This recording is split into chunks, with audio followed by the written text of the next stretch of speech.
Hello everyone. Have a great day to all. Ako po si Edrioma, a proud Pinoy. Residence po dito sa Anchorage, Alaska, USA. Ako ay supporter ng mga Marcoses ever since.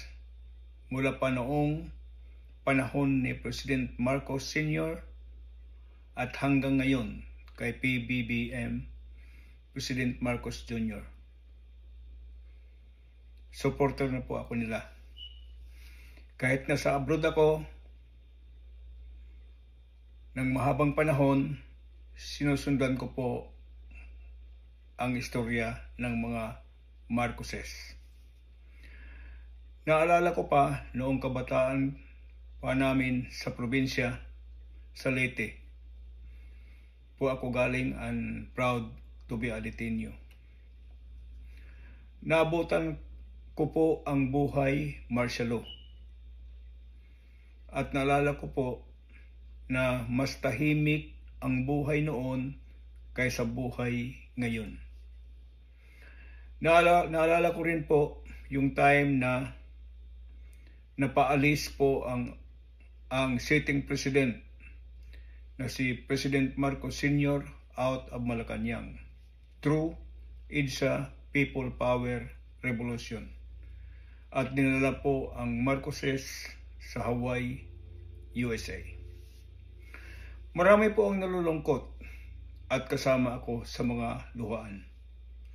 So since then, 1986, tahimik po ang mga Marcos abroad, and the news was Marcos Sr. passed away in September 28, 1989 at the age of 72 at St. Francis Medical Center, Honolulu, Hawaii, USA.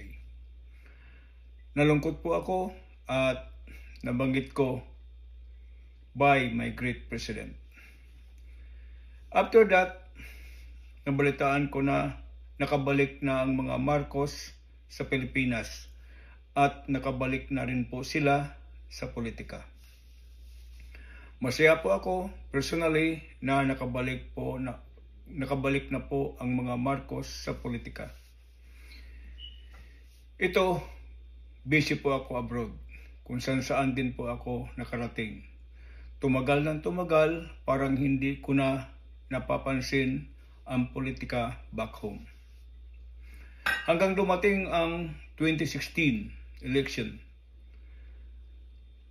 at presidential candidate si Bongbong Marcos at naging kalaban niya si Madam Leni Robredo. At ang news ay natalo po si Bongbong Marcos at ang sabi, dinaya po siya. Sa akin, okay lang kung talo. May election protest si Bongbong Marcos pero parang wala ding yatang nangyari. So busy na uli sa abroad, limot na uli ang politika. Pero after 2016, si Duterte po ang presidente at nabalitaan ko po na naglunsad po siya ng drug war at tinawag po nilang Oplan Tukhang. At grabe pong patayan ang nababalitaan ko. 20 to 30 deaths every day. O minsan higit pa. Grabe talaga. At dumating pa ang pandemic. So grabe talaga ang nangyari sa mundo. Then 2022 election na naman. At ito na, presidential candidate si Bongbong Marcos at kakampi niya si Inday Duterte para sa BC. Rematch ito ni BBM against Madam Leni Robredo. At ito, landslide victory for BBM and Sara Duterte. Marcos as president is doing great in his job. Pakiramdam ko, bagay na bagay kay PBBM bilang presidente ng Pilipinas. And I'm so proud of him doing talking engagement.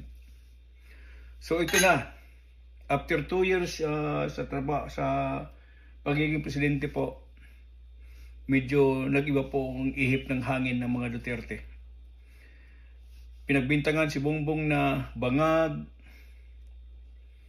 drug addict na presidente.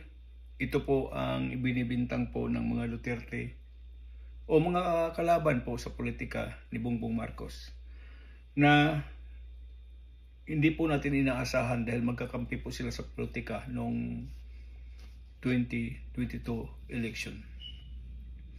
So ito na po, mayroon po mga bali-balita na si Bongbong Marcos daw po ay mayroon pong video na tumutungga po ng cocaine. Ang nangyari po, itong huli, nung SONA po, isinabay po nila yung cocaine video daw. At napanood ko po. At ang balita ko po ay ang naglabas daw po nito ay si Maharlika na nasa gilid ko. Sa Amerika din po nila ipinalabas. At ganoon din po sa Canada.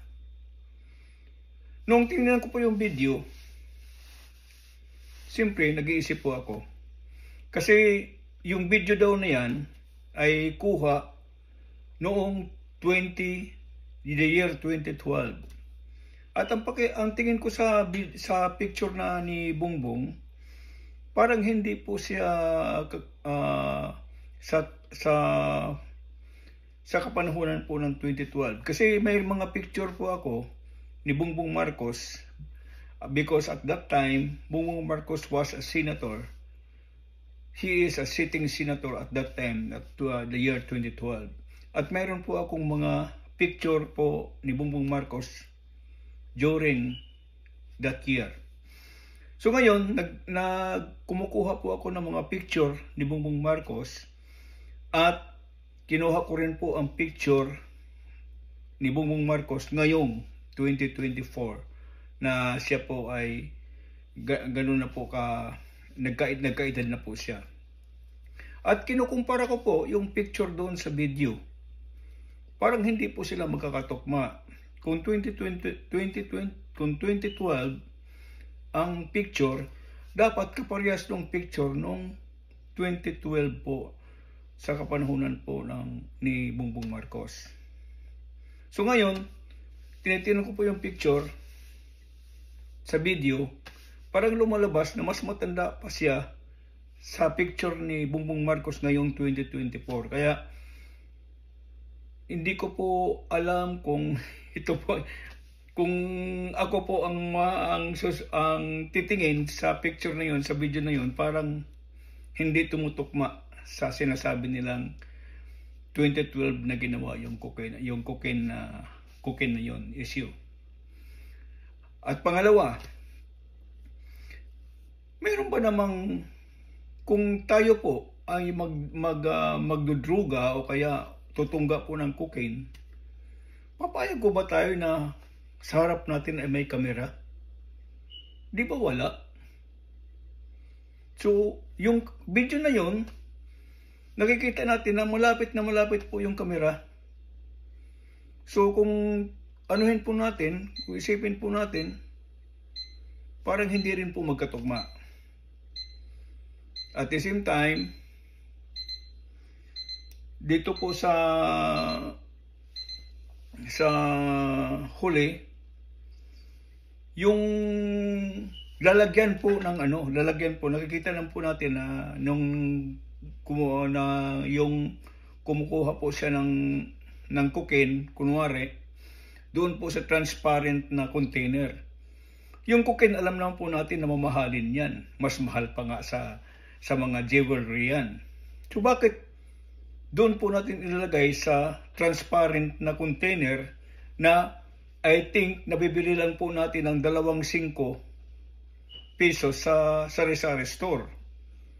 Hindi rin po tugma, parang hindi po siya ginagawa po siya na hindi po pinag-iisipan. So ganun pa man,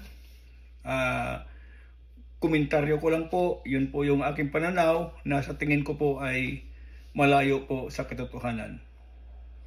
So that's all for now. After this, mayroon po akong ibibigay sa inyo na isasama ko dito sa video na to na mga clippings yung panahon ng martial law, nung panahon ng pagkamatay ng ating ni President Marcos Sr. at ganoon din po yung mga images ni Marcos sa ngayong 2024. Maraming salamat and have a great day everyone. Bye.